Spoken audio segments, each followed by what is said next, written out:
Big TV భక్తి సమాచారం WhatsApp ఛానల్లో జాయిన్ అవ్వండి. అన్ని విశేషాలు ఎప్పటికప్పుడు తెలుసుకోండి.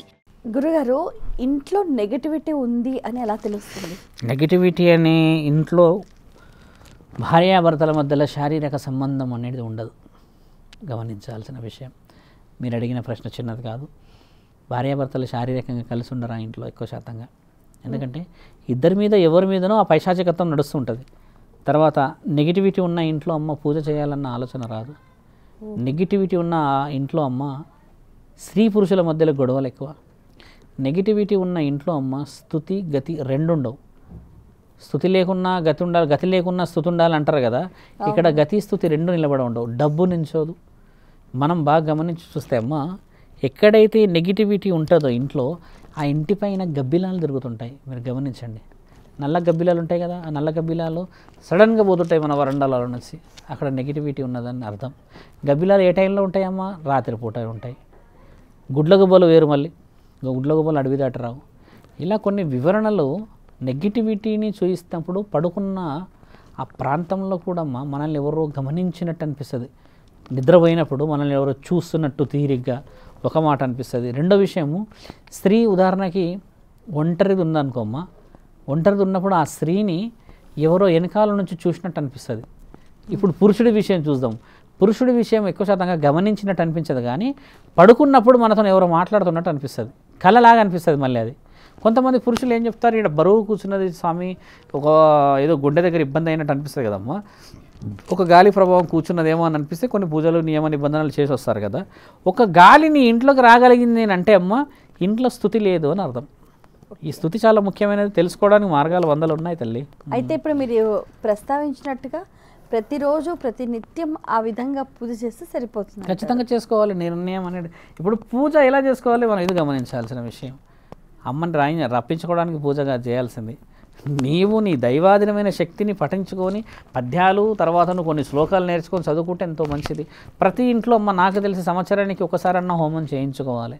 ఇంట్లో ఖచ్చితంగా చేయించుకోవాలి. లేకపోతే ఇల్లంతా ఎలా శుభ్రమవుతుంది? హోమంలో వేసే 27 నక్షత్ర జాతుల వృక్ష సంపదతోని ఆ మంత్రాలు చదివినప్పుడు అక్కడ మనం వేసిన హోమంలో ఆ అగ్నిహోత్రంలో వేసినప్పుడమ్మా ఆ పంచభూతాల నుంచి వచ్చే ఆ అష్టసుగంధాలు ఇంటికి నలుమూలలో చేరుతాయి కదమ్మా.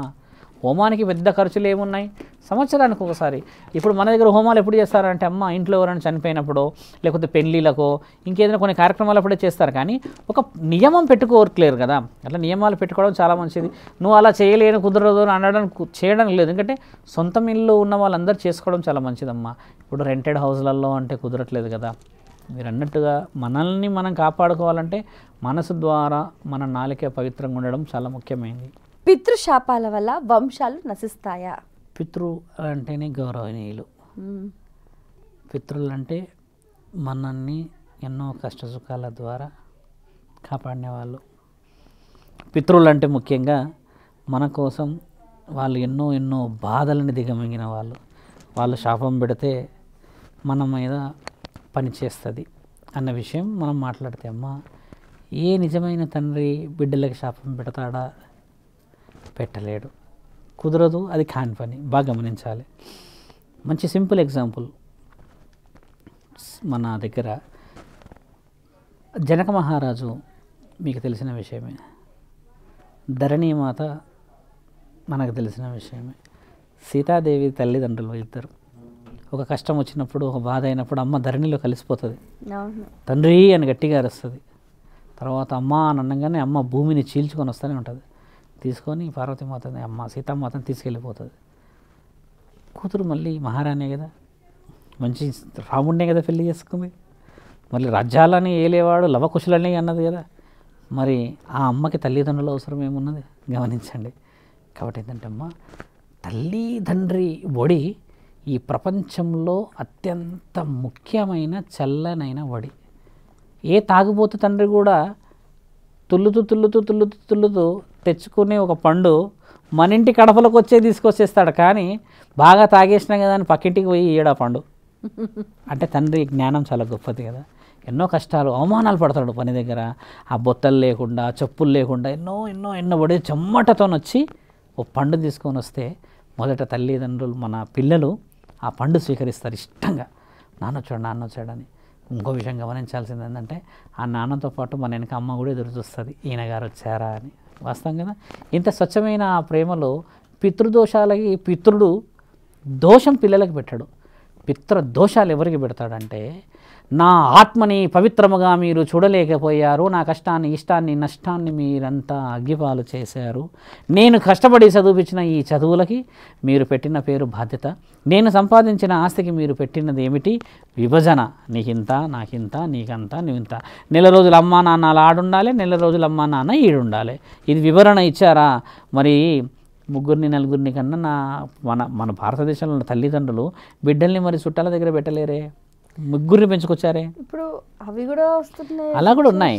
అలా లేదు, అలా ఉన్న ఓపిక ఉన్న వాళ్ళు శాస్త్రానికి వాళ్ళు దే ఆర్ అన్ఫిట్ ఫర్, మీకు అర్థం కాలేదు, శాస్త్రానికి విరుద్ధమైన వాళ్ళు.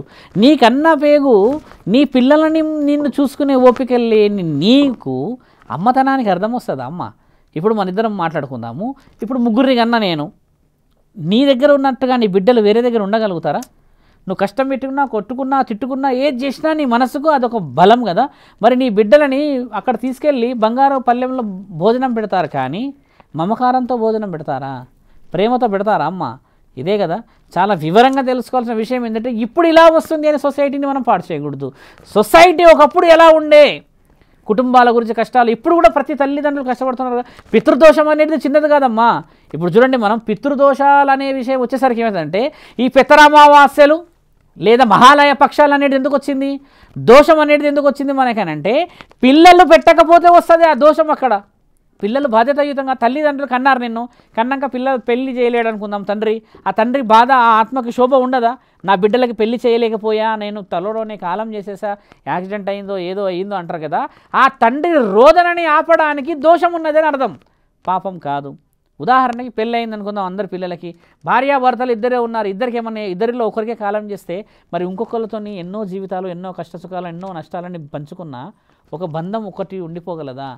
మరి ఆ బంధం కోసం ఎదురు చూస్తుంటే అది దోషం మాత్రమే, పాపం కాదు. ఎందుకంటే నిన్ను సంవత్సరానికి ఒక్కసారన్నా నీ యొక్క పూర్వీకుల యొక్క జ్ఞాపకాలని పెట్టుకున్నారు. ఏమని? వాళ్ళకి ఇష్టమైనది, ఉదాహరణకి ఏదైనా మధురాలు ఉన్నాయనుకోండి, అతి మధురాలు ఉన్నాయనుకోండి, స్వీట్స్, అవి పెడితేస్తే వాళ్ళు పుట్టేశారే అనుకోండి ఉదాహరణకి, నీకు దోషం ఎలా ఉంటుంది గమనించాలి. పితృదోషాలు అనేది శాస్త్రీయంగా మాట్లాడితే అమ్మ, నీ పెద్దవాళ్ళకి నువ్వు ఇచ్చే గౌరవం మాత్రమే అది. ఇప్పుడు ఒక ఇంట్లో ఒక అతను చనిపోయాడు, అతను పుట్టేశాడు అనుకుందాం, ఆయన చనిపోయాడు, ఒక 4 ఏళ్ళు అయింది, ఇంట్లో పెళ్ళయింది, ఇంట్లో కొడుకు పుట్టేశాడు, నాన్న కడుపులో పుట్టిండని అనుకుంటారు. అయినా కూడా అదే సంవత్సరం మనం ఎందుకు దోషానికి పెట్టాలి మర్యాద? నాన్న పుట్టేశాడు కదా, నాన్న పుట్టేసినాక ఎందుకు పెట్టాలి మర్యాద? పెట్టకూడదు కదా. అలా పెట్టకూడదు అనేది లేదు కాబట్టి, ఆ నాన్న మనల్ని కన్నాడు, ఆయన లేకపోతే నువ్వు లేవు, నువ్వు లేకపోతే నీ మనవడలేడు కాబట్టి శాస్త్రం ఏం చెప్తుందంటమ్మా, పెద్దవాళ్ళని గౌరవించాలి, వాళ్ళ ఆత్మలన్నింటినీ శాంతిపరచాలి అని. అంటే ఈ శరీరంలో నుంచి ఆత్మ కూడా అపవిత్రమైపోకూడదు కాబట్టి ఆ ఆత్మని స్వీకరించడానికి, ఆత్మ వచ్చినప్పుడు కొన్ని వివరాలు తీసుకురావడానికి బలం. ఇక్కడ మీరన్న పితృదోషాలు ఎక్కడ పనిచేస్తాయంటమ్మా, ఎక్కడైతే అకాలంగా మరణిస్తాయో ఆత్మలు, ఎక్కడైతే శరీరాలను వదిలేసి క్షణికావేశాలు చనిపోతారమ్మా, వాళ్ళందరినీ పరమాత్ముడు ఈ దోషం, పితృదోషాల పేరిట, ఈ పెత్తరమావాస్య పేరిట, మహాలయ పక్షాల పేరిట మీరు పెట్టినప్పుడు ఆ భోజనం స్వీకరించడానికి వస్తుంది కదా, ఆ భోజనం స్వీకరించిందంటే ఆ ఆత్మని పరమాత్ముడు తీసుకుపోతాడు. ఎందుకు తీసుకుపోతాడు? చాలా కొంచెం డీప్గా పోవాలి. ఒక ఆత్మ భోజనాన్ని స్వీకరిస్తుంది, కానీ అది మీరు అన్నట్టుగా జీవంతో కనబడదు.